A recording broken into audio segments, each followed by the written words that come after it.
We're live now. We're live for Rabid Raw Bottoms. It's a preview.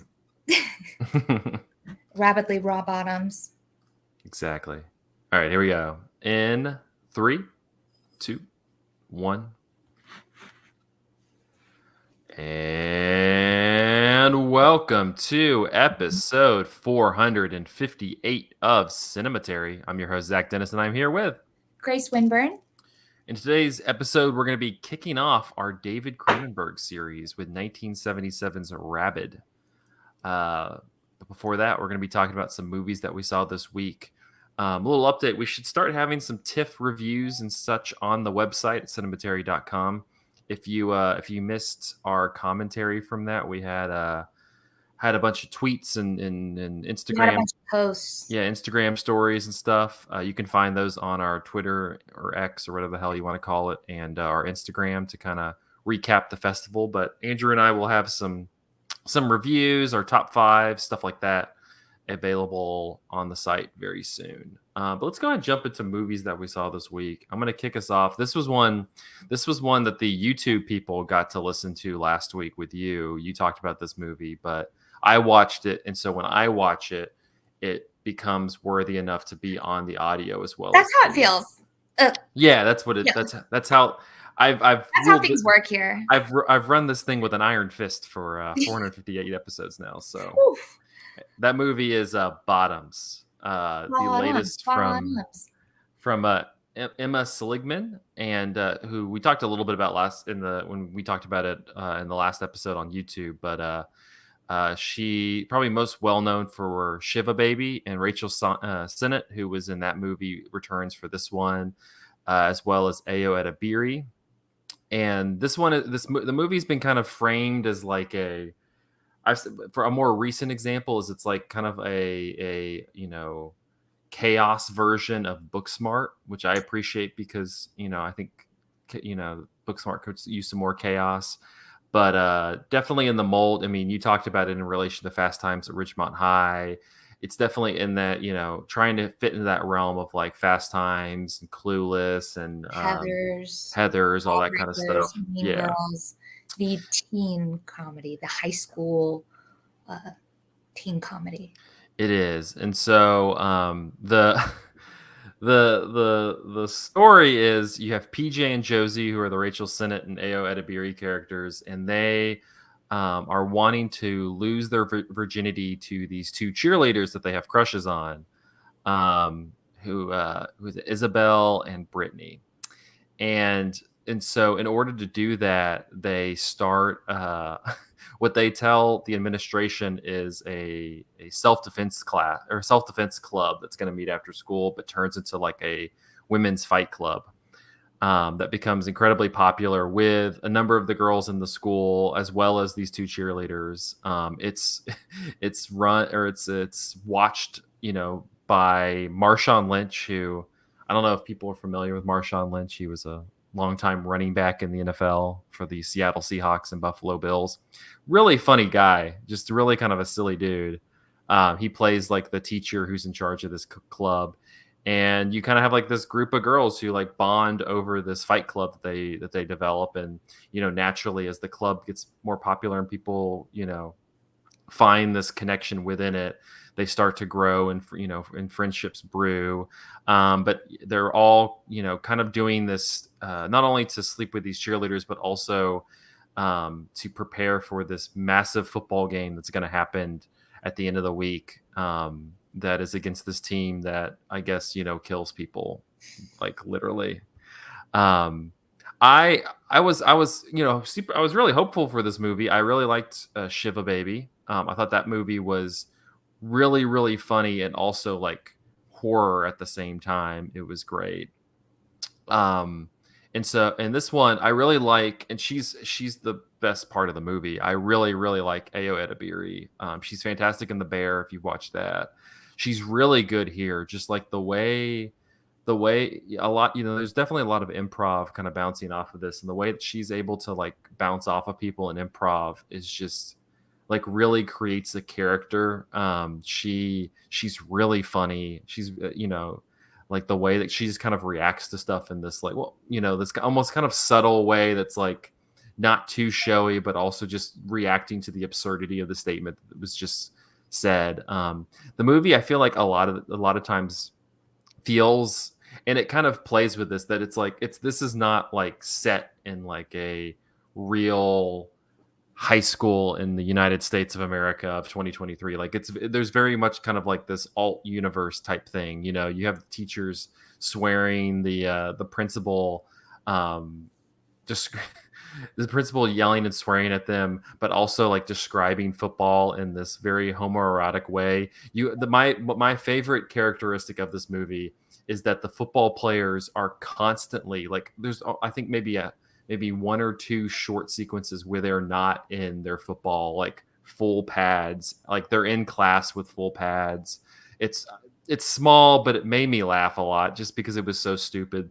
There's also like that detail, and it comes to foot like later in the movie, but you just have this one guy who's just in a cage just the entire movie, and they never bring attention to him. Like you just see him in the classroom, in the back of the classroom, in this cage, and then it becomes, he becomes a piece of the movie later on, but it's just like you just have this guy in a cage. There's just kind of this absurdity and like in this kind of unhinged nature to this movie that I immediately was like locked in on, because I don't know, I feel like a lot of the movies, not the examples that we mentioned like in terms of other kind of high school adjacent movies, but a lot of like high school movies that are coming out recently, like want to have this like realism to it, whether it's like even if it's like a comedy or romantic comedy, but even like a drama, like a Euphoria. It's like it feels like, granted I haven't watched any of it, but it kind of feels like it wants to like be built in this like kind of gritty realism to a degree where it is absurd, the stuff that they're doing, but also like is built in this reality that could that you could kind of see something true in. And this one really never feels like it. Like it's just constantly like unhinged to the max. Kind of has like these. It has just this flippant, just kind of unsureness of like kind of modern pop culture feminism that I like. I joked to a few people, and I told you this before we started recording, Grace, but like this movie is my Barbie. Like this is what I thought Barbie was going to be like, where it just was like kind of, not really even dissecting, just making fun of, and just like kind of pointing out like the falseness, the emptiness of a lot of like feminist principles that aren't like that are kind of built in pop culture through like that kind of modern culture lens, rather than like actual feminist tenets, that I just found to be incredibly not only just insightful, but just hilarious with how they handled it. Yeah, like I just from like like honestly pretty funny throughout the whole movie. I think the third act kind of wavers a little bit, but still funny. The only I would probably rate this a lot higher. The only thing I kind of have is I wish it was, and this was kind of, it's a very similar thing to what I talked about with a movie from earlier this year, Past Lives, where I just wish this movie was directed a little bit better. It's really impeccably written. It's really well acted in terms of like the comedy. But the directing really doesn't like match up with that writing. Like the editing gets kind of weird. There's a few really clunkily edited sequences, like going from scene to scene, that I felt like were just kind of messy. And I just felt like, if this kind of had like a burst of energy, with some like that could have mined some like visual jokes along with the stuff that they're shooting out, from the script. I feel like this could have been like instant top tier. But I just really, I felt like the directing was just kind of missing a step compared to like the lead performances and in the writing in place. But I know you talked about it a little bit last time, but anything else you'd like to add about Bottoms? Thinking back, I really enjoyed how full every scene was, like visually rich. There's always something happening in the background as well as Yeah. the foreground. I liked that. It definitely made every scene feel a little more alive. There's so much more than just the conflict between PJ and Josie, or Mhm. Josie and Isabel, Isabel and Josie, PJ, all across the board. I also agree that this does really I think that I thought it was so sharp and so smart, and some of it's like, Mhm. as you mentioned, it's takes on feminism. There's that one line, it felt like a throwaway line, and I was one of the few people in my theater that laughed at it, when PJ and Kaya Gerber's character, I forget her name, Mhm. the girl boss who runs her own business and Yeah. everything, and she's like, and still nobody asks me, and how she says that she's just an extension of her best friend, you know, Mhm. like, but anyways, they're doing their homework, and she's like, yeah, our teacher is so lame for this. Like, I mean, who is Bell Hooks and why do we care? And it's like, that's hilarious. Yeah. And no laughs. And it's like, Yeah. oh, like, okay, there some homework was done, and more beyond just, you can't be to this, you can't be to that, it's hard being a girl. There's more intersectionality. They're one of their Black female leads to like, you're a Republican. They Yeah. like called her out on that. That was very funny. And that added some layers. Every character felt so complex. I loved the fight scene where Ruby shows what they've actually learned and retained Mhm. through the club. Like, Josie and PJ don't realize that these girls are actually like really getting something out of this. They Mhm. like sort of bury that lead, and with Ruby as the VP, that she like does the minutes and sends out the emails and everything there at the end. You get the feel that like this was a very serious club. These girls all took it seriously. Mhm. And that's all happening in the background. Um, Again, beyond like the conflict of, best friends butting heads. In high school. But I loved that fight scene. It felt very much like um, that's feminism. It's like, we can try and we can learn and we can build, try and overcome these barriers.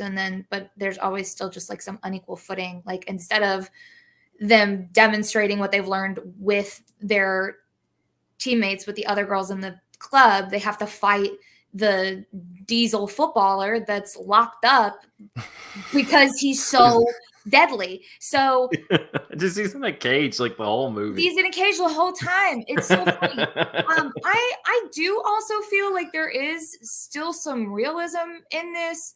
Yeah, there is. In like, okay, you mentioned the footballers in their full uniform. Yeah. It's them and their letterman turned to 11. The principal swearing and saying very homoerotic things about the football team. It's just the way funding seems to go always towards sports and not towards any other club. So that, Yeah. turned up to 11. It all felt very like grounded, and then also amplified 100% by teenage girl ears. Mhm. When I start to see it through that, of like, these are teenage girls telling their story about wanting to get laid, it's like, oh, this all makes so much more sense. Like, this all feels so real. The stakes are there. I loved the fight to the death scene where they killed the entire football team. That was great. Spoiler. Yeah. But it's VOD now. They did that so quick. That's something else that I didn't like. That's not really like, I don't think you're really coming for that. You're coming No, for the laughs along the way. yeah, but Yeah. it's No, about there is them. no, I think that that's why I say like it's my Barbie, because it's just like it's a movie that's like pointing out like, I don't, it's definitely not anti-feminism, but it's definitely pointing out like the plastics, like the kind of plasticity of a lot of like, that's why I say like pop culture feminism. Like, again, like, you know, you buy the Bell Hooks book, but like, are you really like reading and retaining that information, kind of thing? Absolutely, because then at one point the girls are exploiting themselves. Hmm. They think that they have the power and agency over what's happening, where they're selling their underwear to men, where they're selling. It's like you feel as though you have that agency because you're the one that's, facilitating it. But at the end of the day, you're still being exploited by these older men.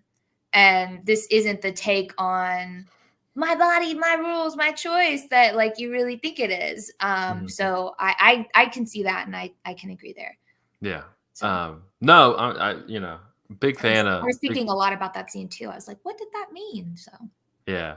No, big fan on Bottoms. I if you could catch it, it's still in the theaters. And this is the Gen Z high school movie to go see.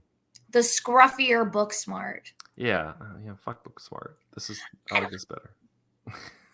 Booksmart just maybe thought a little too highly of itself. I mean, that's Booksmart. This is Streetwise, right? Street Smarts. Yeah. Yeah. This is just like unhinged, and I like it. This feels like more of like a Gen Z product than that does, because like I think it kind of captures a little bit of that that kind of non sequitur TikTok humor that you run into a lot. Yes. So big cosign on Bottoms. I'm gonna toss it over to you though. You're gonna you got a movie we've actually covered in an episode of this 239 episodes ago of Cinematary. Wow. But it does tie a little bit into our part 2 movie. So I'm gonna toss it over to you to talk about Raw. Well, where to begin? First, my reasoning for watching this, as I mentioned in the previous episode, I try and pick a movie that I think would pair nicely, would bring out some more of the themes and motifs from our main film, like a wine pairing, or just, extra homework, extra reading, something just to keep my mind engaged and keep me thinking and talking. So I chose Raw. The big reason is that, again, in the last episode, I confused the two titles. I said that my favorite Cronenberg, and my only Cronenberg, and the only Cronenberg I've seen still to this point, although that may change as the series progresses, I hope, is Rabid. I just thought of the first R-worded movie. You're very adamant. You were yelling at us. Yeah, very close, but I was wrong, and I doubled down, and I was like, no, it's Raw. So I had to watch it just to sort of redeem myself. So Raw. I remember being so physically repulsed by the premise of this movie. A young girl attends vet school and develops a craving for flesh when a hazing incident goes awry. I remember hearing that, seeing some of the sorry to interrupt. Isn't it like a hereditary thing though? Like it's like activates something in her, if I remember correctly. Well, that's what I'm getting to. Oh, sorry. I'm sorry. Yeah, see, okay, sorry. I'm sorry. That's all right. I'm sorry. But we can talk about that, and we will talk about I'll shut up now. Well, if only my cats could. They're fighting right now as well. But anyways, where was I? She develops. I remember being. Goes awry. It goes awry. I remember just seeing that and thinking, yuck, there's nothing there for me. I don't feel like I will be enriched artistically or intellectually. So I am turned off from that movie. How funny is that you can just will yourself to not consume art and not be open to something all the time. It happens all the time. And then you watch it and you're like, damn, what the hell was wrong with me? Yeah, what the hell was wrong with me? That's exactly what I thought. Sometimes you're like, I was right. By the end of it, I could only think of how grateful I was that I had matured, and how happy I was I had essentially dared myself to watch this movie. This is so much more than what that premise is. It's a teen girl movie. It's a coming of age movie. It grapples with these feelings of loneliness, outsiderism. Then there's also the familial aspect to it, the matrilineal line. As you mentioned, this activates something within her. She eats what she's told is a raw rabbit's kidney, which is a part of her initiation for joining this elite and prestigious vet school. She's a young girl, maybe like some 15-year-old protege, or not protege, not protege, prodigy, or yeah, that's the word. Mm-hmm. Just this giant nerd that got moved up too far ahead, and now she's in vet school, trying to interact with these people. They are not her peers. They are not her cohorts in any way. But she wants to be a part of this, but she's also probably smarter than a lot of them. So there's that separates her from them. Also, she's a vegetarian. Her entire family is a vegetarian, as is established before she goes to the school. So she can't eat the meat. But her sister, her older sister, who is, I don't know how many grades above her at this point, says, no, I'm not a vegetarian. I can eat this. And you should too. You want to belong. You need to eat this. If you want to be a part of whatever this is, this vet program, you have got to fall in line. That sounds like Sallow, right? When you guys were talking about that. Yeah, no, let's not bring that. that back. Okay. Okay, sure. So that then activates this hunger within her that she can't ignore, that she can't escape, and that she feels completely alone in navigating. But this movie is so good. The breadcrumbs that it drops along the way towards the end. I mean, you have to be a bloodhound, not unlike one of the ones that they would have operated on in this vet school. You have to really pick up on it. And it starts with the mother being so incensed from the very first second that there was meat in her daughter's mashed potatoes. What if something happened? I imagine, like, looking back, like, what if something had happened then? Mm-hmm. And then as they go on, Alex is showing her younger sister, the young girl, Justine, pictures of former classes. And she says, look how happy mom is. She's covered in blood. Look how happy she is. Oh, and it keeps going. Alex has always felt that she's been the black sheep of the family. Her sister notices that her handwriting is increasingly shaky. Now, that was a big trigger for me. I understand that eating flesh, like cannibals, right? Don't they get the shakes? Have you heard that? I don't. I'll go with you. From experience, but yeah, I don't know. I'll have to talk to my cannibal friends. Yeah, call it. Well, yeah, call them up. Might be open. Yeah. Call them up and see what they say. But so that stuck out to me. But as it goes on, she goes through these changes. Her body goes through changes that she doesn't recognize. Hello, menstruation, her period, like. It's a teen girl movie. It's flesh and blood, her body contorting and changing, and these urges that she can't ignore. And they're filthy and disgusting. But she succumbs to them. She gives in to them. And so does her sister. Her sister recognizes in her something that she also sees in herself as well. Mm-hmm. So they see this.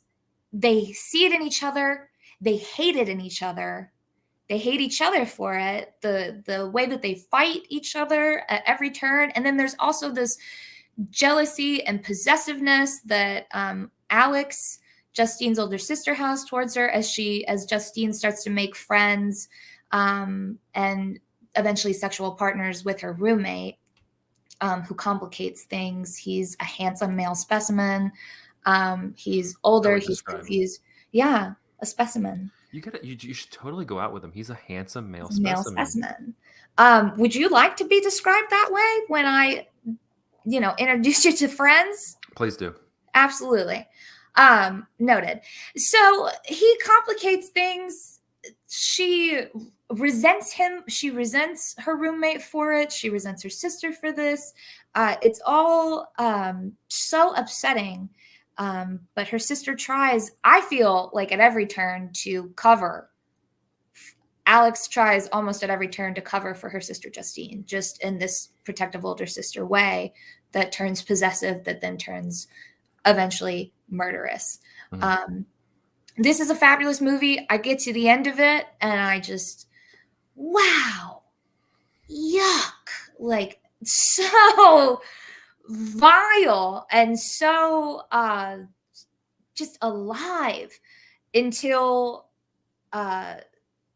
with something very it's alive, and until Alex or Justine kills this movie, you know, they get that taste for blood. This is a fabulous movie, and I really regret going so long without seeing it, but I'm glad that I did, because I don't think that I would have been able to appreciate it in the same way. Yeah. I have really found a niche in horror with the female body horror, or just body horror now. I really shouldn't gender it, although that's a whole other thing, but just body horror in general, as you know, the way of the world right now, politics, people not having full access to their bodies, you know, these stories and this genre feels more relevant now, feels very relevant, and always touching on something that needs to be said, always room for further exploration. So Raw. Yeah. Wow. Is it still? I checked it out from the library. Yeah, I would say that it doesn't look like it's streaming anywhere. So yeah, it's the way to go. Go to your library. Go to your local library. I wonder what the An important visit. the main. Oh, she. Oh, yeah, she was in Titane. That lead actress is great. Fabulous. Yeah. She was amazing. Watching the physical changes, or her physicality in her acting, she really nails it. There's this scene where she's under her covers and she starts to get the shakes. There's this pounding, or pulsating pounding. There's flashing lights, and she's curled up, and it's like she's in a womb. So again, like, it really like touches on this, or like the through line of maternity, motherhood, mothering. Yeah. Have you ever watched? Did you ever see Titane? I did not. I feel like I should try it again. I saw it at TIFF, and I saw it like at the IMAX, and it was just a lot. It was an IMAX screen, and it's a movie. There's the one thing, there's a lot going on in it. I mean, the one takeaway is she fucks a car and then has the car baby. Yeah, like it's the second movie from this director who made Raw. It's wild. It's also female body horror. Yeah, female body. She's great. I watched a little of like some interviews of her. Julia Ducournau. I looked her up, looked to see what she has to say, and she's neat. What a cool gal. She says that these films are her way of like shedding her skin onto the next thing. This, wow. What she got? She got another one? Oh, I don't know. I mean, that's just. Sorry, I'm just on a. Looks like she did a short film, a ad with Austin Butler. Ooh. And then she's directed 2 episodes of a TV series. Yeah, give the lady another movie. Give her another movie. Let her shed some skin, because I like what she leaves behind. If those are, you know, right? You know, like a snake skin. It's like, I got it. Look at, like, if that's what she leaves behind, Raw and Titane, like, yeah, great. All right, well, we're going to talk about what a woman leaves behind in a horror aspect in part 2 with 1977's Rabid after this. She's like, hello, let me get a little closer to you and stab you with my penis, my armpit penis that takes blood. This stinger, this sort of like, oh, I love it. Yeah. So scary, so good. I loved this. It was fun. Somebody was asking me about it, and I was like, I don't know. It's got a woman, and there's a bunch of creepy guys sitting on her, and she just stabs them with her little blood penis thingy, and then they die, and they become a zombie, and that's that. And they become a zombie. They're infected. I love it. Mm-hmm. So good. All right. You ready to go? You ready to roll through this? Yeah, I got notes. Let's do it. Let's do it. All right. Here we go. In 3, 2, 1. And we're back with part 2 of episode 458 of Cinematary. In this part, we're going to be kicking off our David Cronenberg series with 1977's Rabid, his second feature film. This is, of course, written and directed by David Cronenberg. The film stars Marilyn Chambers, Frank Moore, Joe Silver, and Howard Reichpan. A young woman develops a taste for human blood after experimental plastic surgery, and her victims turn into bloodthirsty zombies, leading into a citywide epidemic in Montreal. Initially titled Mosquitoes, Cronenberg had difficulty writing the script due to the broader nature of the film's setting, of this film's city setting, compared to his first film Shivers, which took place in one apartment complex.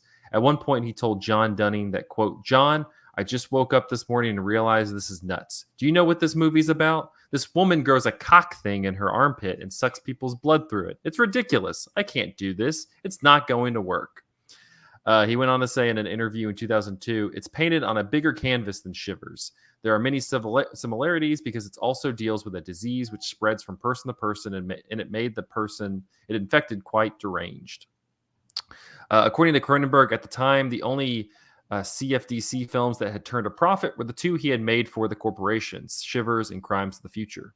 Cronenberg's editing decisions to tighten and reduce the film's runtime produced criticism, such as his removal of a scene, which he regretted cutting, explaining the development of the armpit orifice. Cronenberg wanted Sissy Spacek to play the lead character after seeing her performance in Badlands. However, Dunning rejected her, citing her freckles and her Texan accent. Marilyn Chambers was suggested by executive producer Ivan Reitman. Reitman heard that Chambers was looking for a mainstream role. She was previously, and I guess after this movie also, a porn actress. Was looking for a mainstream role and had existing name recognition. Cronenberg agreed to cast her, even though he had not seen her best-known movie Behind the Green Door.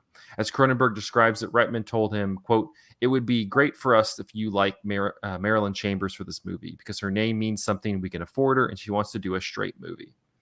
Cronenberg would later say he had been impressed by Chambers and her work ethic during the filming of Rabid. Spacek would star in the hit film Carrie, and Cronenberg included a poster for that movie in the background of a scene in Rabid. In 1977, Variety said Rabid, as the dictionary explains, means both affected with rabies and extremely violent. Using both definitions, Rabid is so accurately titled that this one word tells all. Here's an extremely violent, sometimes nauseating picture about a young woman affected with rabies running around Montreal infecting others. She didn't have rabies, idiots. It's the whole they talk about that in the movie. All right. On that note, let's talk a little bit about Rabid. This was a fun one. It was just like a nice little 90-minute,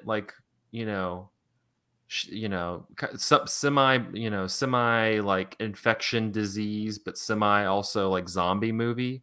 Got a little bit of it. It came the next year, but it gives a little bit of like George Romero's Day of the Dead vibes. There's even a scene where like there's zombies in a mall that kind of like precursors that. But I enjoyed this one. But you said this was the only Cronenberg you had seen before. So what was it like on the second viewing? On the second viewing, just like with anything, there's more that you pick up on, more that you pay attention to. The first time I watched it, I was just like scrolling through. I was just looking for something to watch. I was looking for something quintessentially 70s, that 70s style of horror I also really enjoy. A little kitschy, but still with something to say. And that's what I thought this was. I thought this was going to be kind of hokey, like a zombie movie. And I was blown away. I was like, this is actually, wow, this Cronenberg guy. He's got something. He's got something going. Yeah. But that's what I was looking for. And to, watch this instead, and I think I made the right choice. But to see it the second time, more things that I picked up on, or I just felt more strongly about the scenes in the keloid clinic, Mhm. this whose fault is it, who's to blame, Mhm. the cosmetic aspects of it, and also as like just a casual Cronenberg viewer, or I'm a total novice to his stuff. It was also really interesting. I felt like I saw like the threads of a lot of his work to come. I There's a did too. Yeah. yeah, like there was, speaking of coming, there was a huge car crash scene, and I'm like, Yeah. oh, Crash. crash. Yeah. Yeah. The keloid clinic, everybody wrapped up, cosmetic surgeries, all the bandages. Mhm. That made me think Crimes of the Future, Mhm. which I still haven't seen, but I listened to your episode. I listened to the episode on, which was very good and very informative. Good job, guys. What? I still haven't seen it either. That was Oh, you haven't Andrew. seen it either? Yeah, that Oh, was other people. But yeah, oh, I was going like, yep, listen good to it. job, other guys. Yeah.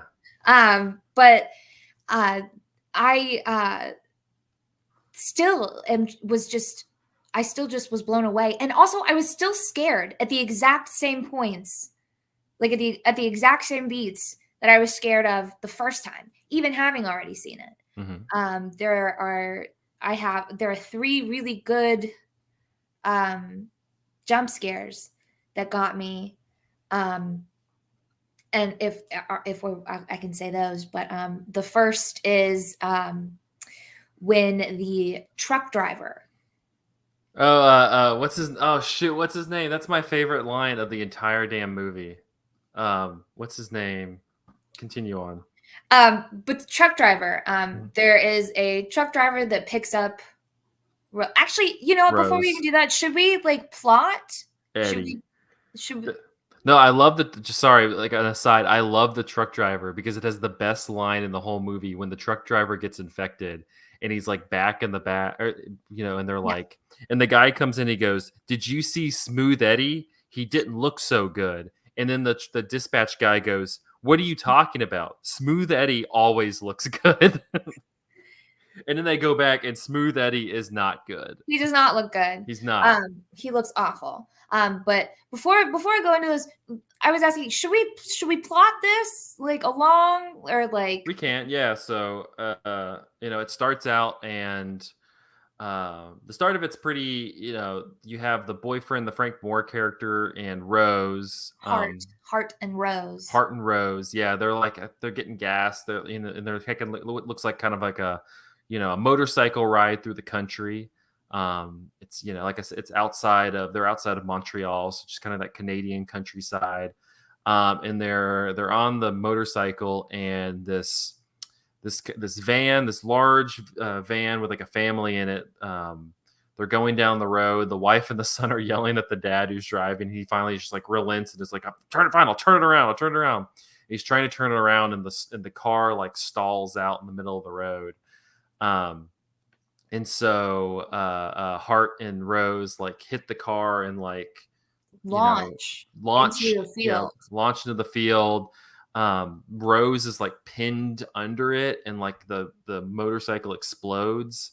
But they're close to this plastic surgery clinic, The keloid. the Keloid clinic, and they see like the smoke and the explosion, so they go and pick him up. And Hart's, I think he has like some bruises and like his arms messed up a little bit, but he's mostly fine. But they have to put her into surgery in order to save her. But they also, in order to save her, they utilize this. And I get where where he's frustrated with, because you don't really get like a firm, this is what they're injecting into her. Like you don't really get a sense of the whole armpit orifice thing until late, like until honestly the first kill she makes. Mhm. But that's the way they're able to save her. And then honestly for the rest of the movie, it's just kind of her coming out of the coma and starting to, like, she's hungry, and she realizes that the only thing that like quenches that hunger is human blood. So she starts just taking out victims and stuff, while Hart is trying to get back to the clinic and find her. And the outbreak goes on and on. Yeah. It's sprawling. So it's wonderful. I just wanted to do that first in case anyone is like, "Hey, what's this movie about?" You know, just in case. Anyways, back to my 3 favorite jump scares. Smooth Eddie. Back to that. We started. He always looks the good. Smooth Eddie. Rose wakes up from her coma. She is on the run. She's trying to get away from this place. She doesn't want to be there because she knows she's only going to hurt people, and she does only hurt people while she's at the clinic. So she takes her show on the road. I do. Before we move on past the clinic, I do want the first kill she makes is really good because it's much more like sexual in nature, you know, like more than the other ones. It feels almost like she's killing him through sex, which is kind of, you know, like because what she does, like, because it's like the armpit orifice thingy, she like kind of brings the person in close, like almost in like an embrace, and like she's like kind of holding him really tightly, and, you know, bringing him in really close, and then she like it, you know, unleashes into him, and like you hang with them longer than you do any of the other ones, and like you kind of hear him like you kind hear of him like, moan. He gets on top of her, like, yeah, but it's very like orgasmic, like yes. he kind of like he kind of lets out like he's orgasmed, and then just like he slowly is like coming down as she continues to like suck the blood out of him, and he kind of is slowly like losing consciousness. It was just a very like well done first kill to kind of have. Yes. Absolutely. And that guy, that nurse, he's an interesting little character. I liked, he's sort of a victim to this vanity that this place runs on. I mean, the whole reason why they sent off a sample of her skin to be, you know, just bombarded with radiation or chemicals or whatever they were going to do to it to alter it so that it would turn into face tissue, so that it would turn into breast tissue. It was all in the name of vanity. They did this experimental surgery all in the name of vanity, to make this rose, this flower, beautiful after this mutilating accident. With no real thought to what she may want, with no real thought to what are the effects of that. So it is her first couple of victims in the center are victims of vanity themselves. That's a little, I think of that. But that is, I like that kill, and I raise you the pool scene kill. That's a good one also, yeah. That one, I feel we also linger there a little bit. There's something obviously it's much more sapphic. It's much more in the same vein as Bottoms, what we talked about earlier. Well, yeah, you get Marilyn Chambers is really good in that scene because she like really plays up like the kind of like almost this kind of like sex dolly character to a degree. Yes. And it's really effective in like, yeah, her kind of going in for the kill. Lures these victims, lulls them into this state of lustful sleep, and then she's got you a Venus flytrap. This is a real good. This is kind of a YouTube episode. You got to see us like, you know, armpit, blah, like it's a real big movie for people if they have armpit fetishes. It's a real big movie for them. But it's so interesting. Her time at the clinic is great. I also like the name of the clinic because it's keloid, and a keloid is like a big, thick scar, and so yeah, that's what I mean. Dictionary, Webster's dictionary defines. But that was just like, that's just interesting. I like all the little touches. It's the little things that mean the most to me. But leaving the clinic, Rose leaves the clinic. She enlists the help of this truck driver to Smooth Eddie to take her wherever she needs to go. And he's a very nice guy, a very gentlemanly guy. Yeah, he doesn't seem she runs into a variety of people. Like he seems like much more like you kind of feel bad for him and like his kill because he's like even though he like invites her like for the ride, he definitely is not as like he's different from like the dude in the when she's in the movie house like watching, who's like Yeah. clearly like kind of creeping on her and stuff. Like he seems like just taking her, gives her a sandwich.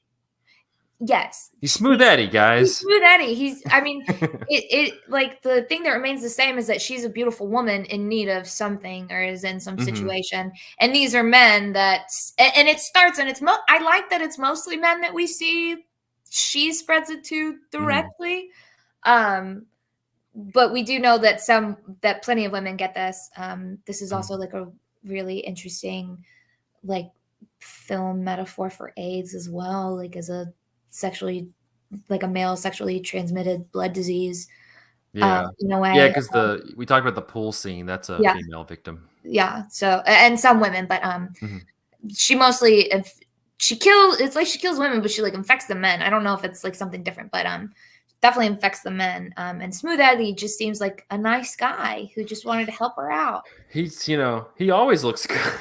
He always looks good, but he didn't when he came from the shadow Yeah, it's good. Yeah, it's a good. with this hook in his hand and just starts tearing into people. And then some other truck drivers kick his ass, They do. Canada style. I mean, they just lay into the guy. That was a great scene. You just you're messing around with probably a bunch of former hockey players who can just Some corn-fed pack it. hockey players. Yeah. What do they have to lose?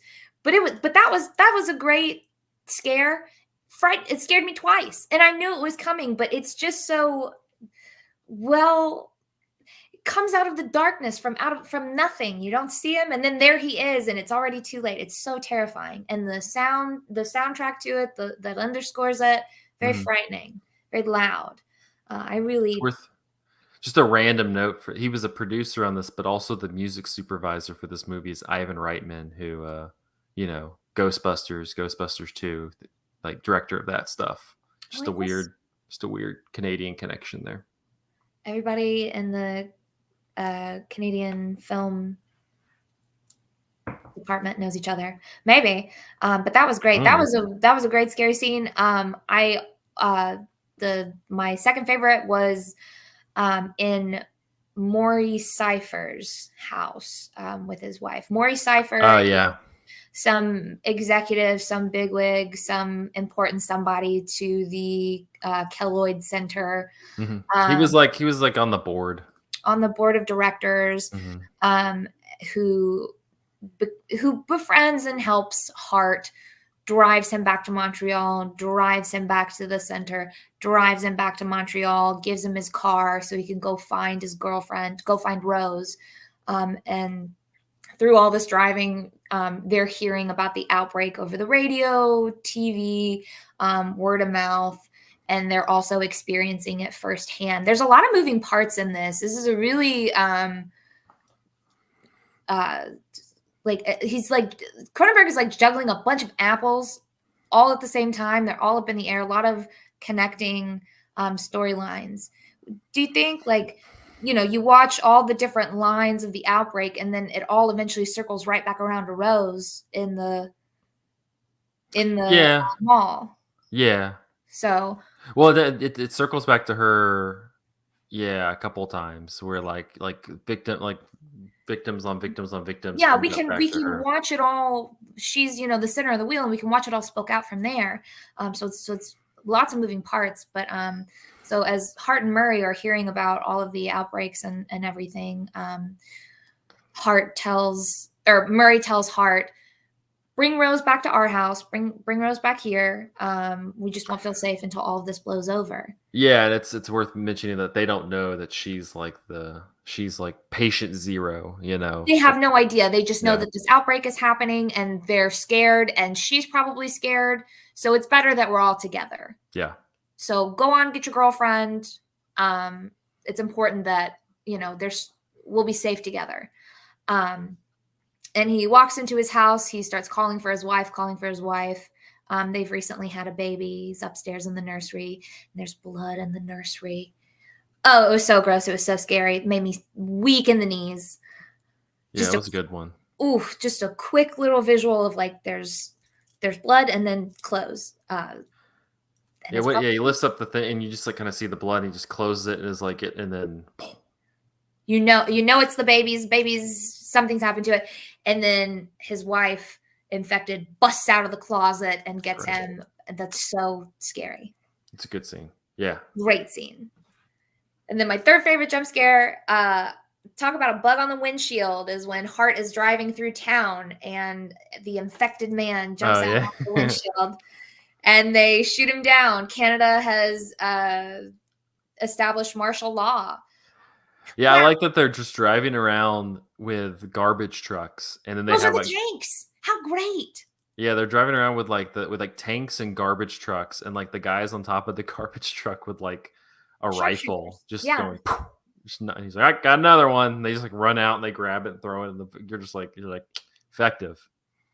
It's swift, decisive action that the Canadian government took to quell that outbreak. I mean, I'm not saying that we should have employed martial law to the point of like we're shooting down people with COVID, No. but just some real action, just a choice. That's all we were asking for. Just like make a decision, establish some rules, give us some order. Mhm. We really could have used that. This is how Canada does outbreak, although I don't know if that's really true anymore. But I really liked that scene for what it was. Also, speaking of the tanks, the trucks, the garbage trucks, that scene where they're driving them into town, they've stopped traffic, and you watch them go by. I lost count of how many garbage trucks, and you know that they're going to use them to pick up the bodies of Yeah. this outbreak that they dropped. I lost track of how many. It was I got up to like 8 or 9, and when the scene ends, there's still more just going. So I mean, there's no telling. Yeah, the one thing, That was very that's getting close to interesting. like the end of the movie. The one Yes. thing, the movie, I feel like the movie, the very very ending is good. Where they, she's just kind of there and becomes another one of the bodies they pick up. But I feel like the lead up to that feels a little rushed and a little disorganized. Like I felt like there should have been more between her and Hart because like you get a little bit of them before and then like the rest of the movie it's like them trying to reconnect. And you get that briefly, but I felt like there was more to do there between the two of them before it just kind of ends. I liked that. It made it, it complicated their communication, constantly missing each other on the phone, constantly missing each other at the uh, Keloid Center. Hmm. Them missing each other, them not seeing each other. I thought that was really effective because like he probably wouldn't have understood if he saw too soon. She wasn't sure of who or what she was until later on. Hmm. um but I also liked it because they also hadn't seen each other in a month, or like really communicated with each other already in a month, and um the decision that he made for her to undergo that surgery, and then he kisses her while she's unconscious, and then she returns the favor later, kisses him while he's unconscious instead of killing him when she very easily could have like killed him or Hmm. infected him. Just speaks to like their love for each other, their connection for each other. But it just makes sense that they haven't been able to speak to each other for so long. And when it finally happens, it's over the phone at the end of her life. It's so much stronger. I Hmm. would think. I think that if they had spent any more time together, her death and his breakdown with the phone, where he breaks the phone, That's break the I phone. don't think that would have been as powerful and as effective. And also, then there's sort of this. Um, he like doesn't recognize her when he opens the door to the friend's apartment. She's crouched down. She's got her Her- armpit stinger.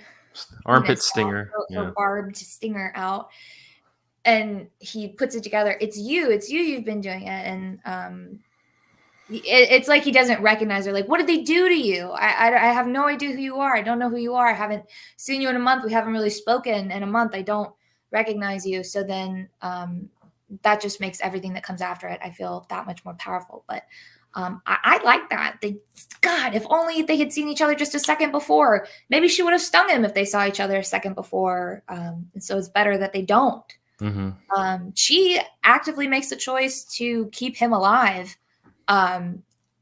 He is her heart. Oh, you like that? Yeah. Yeah. Nice. Wow. I could write a movie.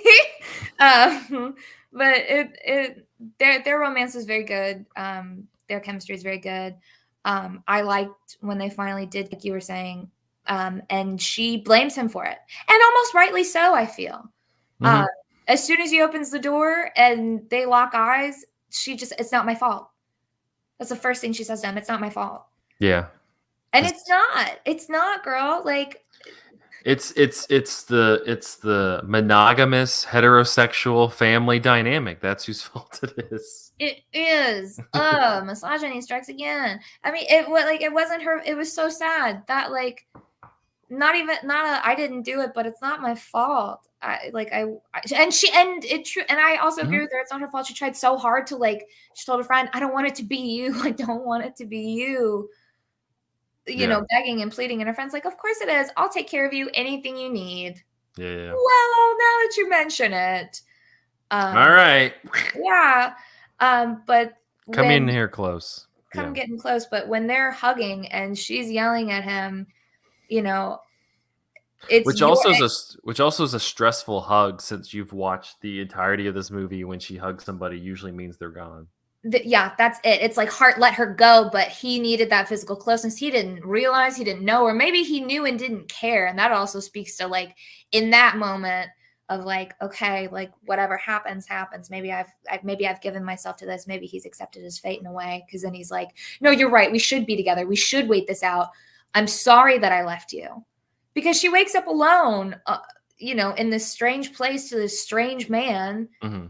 In the center. She's vulnerable. She doesn't know where she is. She doesn't know where heart is. Like, she's terrified. She has no idea. And he left her and made this decision for her. And the doctors did it to her. It's not her fault. She had no say in this. It's all, I'm sorry, heart. I tend to agree with the women. It's all your fault. It's some fabulous acting by Marilyn Chambers. Yeah, she's good.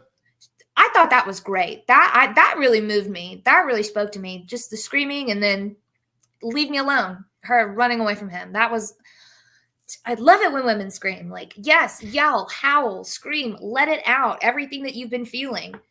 Just unload it all. It's very cathartic, and it's music to my ears. But that was a great scene and a wonderful performance. Yeah. No, like, it's worth mentioning, talking about, like, the different performances. She's really good. And, like, this is kind of her, like, first, like, this is, you're acting here. It's not what she was known for prior to this. But no, she's good. And I think that She's kind versatile. of, what's that? She's versatile. She's is. But yeah, I think she, as this, both as, like, kind of like we talked about, like, this kind of seductress, like, kind of luring people in, but then also as this very, like, almost kind of like wounded animal to a degree. It's like you said, I mean, it's partially, it's a little bit of Hart's fault because of the crash, but then it's also, like, partially this clinic's fault for just kind of taking her and, like, using her as a lab experiment to a degree. And, like, none of those were her choices. None of those were her, was what she wanted. And so, yeah, when she's in there with, her friend dead, and her with her little pokey guy coming out of her armpit, is just like, it's not my fault. It's like, yeah, it's not. Yeah. Who can blame you? It's hard to, at least. But who can blame you for this outbreak? Us, as viewers being in the middle of our own outbreak. You know, what did you think watching this? You know, we're not post-COVID, we're, you know, It's rearing back up again. yeah, like it is COVID. And I had mentioned this movie to some friends about how, oh, it's an outbreak movie, and some people had said, I used to really love outbreak movies. And then I And lived through COVID. yeah, and it's like now they kind of leave a bad taste in my mouth. Maybe like a foamy, rabid taste in their mouth that just, you know, doesn't do it for them anymore. But this does. This, I don't know. This is Yeah, this one's good. You know, this one's good. it's less like, you know, I don't know, like you have the kind of like I mentioned, I mistitled it. It's Dawn of the Dead is the one I'm Oh thinking of. The yeah, one Dawn of the Dead, it's okay. which It happens to the best of us. yeah, but like, you Yeah, know, like it definitely has like those vibes to it where it's you know, Dawn of the Dead's less about like, you know, less about like a zombie outbreak and more about just like the interpersonal, like, you know, how people are kind of like react and break down because of, you know, being shut off from society and civilization to a degree. That's what's fascinating about it. This one kind of is similar. It has a lot more going on than just, you know, it's this kind of body horror, kind of almost like monster movie slash, you know, zombie movie at the same time. Like, um it's less like an outbreak movie and more, you know, I don't know, like people watch the Walking Dead things and stuff like that. I feel like this is, you know, you know, at the very least, it's a zombie movie. definitely. It's very effective. Like as we've described, like all the jump scares are coming from, you know, these zombies that have been infected. And like you know, again, like this is 77, so this is right a year before Dawn of the Dead, and you know, after Night of the Living Dead. And so like there's just kind of like this like nostalgic like night, you know, not niceness but like kitschiness, like comfort to like these zombies, you know, like these, there's something, you know, kind of like throwback and nice about like seeing like these, like the makeup and stuff for these zombies and like those movies, like the Night of the Living Dead and Dawn of the Dead, as well as this one. Like there's something I like, you know, it's kind of nice to see, whether, you know, whether it's those movies, whether it's like Hammer movies, like there's something nice. It feels very, you know, you have those practical tactile effects to it. It's nice. I agree. That's what I was looking for in this movie, and was delivered something entirely different, but still at least a little familiar with that. So Yeah. this movie does it. I before we like do anything else or say goodbye or anything, the last scene where Rose's body is out back by the Mhm. trash cans and the Mhm. garbage, with the dogs rummaging through it, Mhm. as a garbage truck and sharpshooter drive by, and they shoot her and they grab her body and they dump her in the back. That was interesting. That was sad and that was interesting, because my first thought was like, wow, are they just like, are the people, is the public just that over the outbreak that they just, you know, it's like the recycling, or it's like some piece of furniture that you stick out, you know, at the end of your driveway for pickup, like, come get this body, come Mhm. get this person, come get Well, this, well, you it's like, you know, again, like like there's something. It's not like in the confines of like the outbreak. Like this is patient zero. Like this is the person who started it. but do It's they just, know that? but they don't know that. So it's just like it's just another body that they found that they, you know, throw in the, and you know, it's just like, you know, there's nothing. She's just like another. She's another, you know, check on the list kind of thing. That's so sad. Hmm. They just tossed her off like that, like garbage. Oh, Yeah. man. Well, yeah, I don't know. My kind of closing thought. I really like this. It was like I said, like a nice little fun, just a good entertaining, spooky 70s zombie movie. Really enjoyed that. I feel like it'll get gradually elevated and different from here with Cronenberg's movies, but it's a good start. I thought it was a good start. Absolutely. Great first watch. Yeah. All right. Well, that'll wrap up this episode of Cinematary. If you'd like to find more, you can find us at facebook.com/cinematary, on Twitter and Instagram at handle at Cinematary, and on Letterboxd at letterboxd.com/cinematary, where we list all the movies that we talked about in this episode. If you would like to support the show, it can be as little as $1, $5, what have you.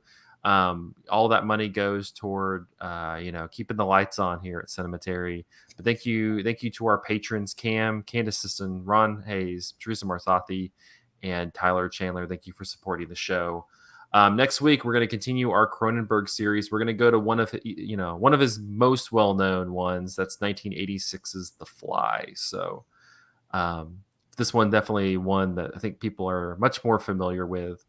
And I will say, if you're interested in watching Rabid, it is available on, of course, rent it from your local library, but That's what I did. Yeah, but it's available on Tubi and Amazon Prime. I think I watched it on Peacock too at one point. It's amazing. Okay, yeah. So it's pretty available. Anywhere. It's pretty, honestly, like if you're making you can get infected with it. It's all over. Everybody has it. Everybody's rabid. If you're making your October horror list, definitely add that one. It's pretty available. Yeah. But yeah, until next time with The Fly, thanks for listening. We'll see you then.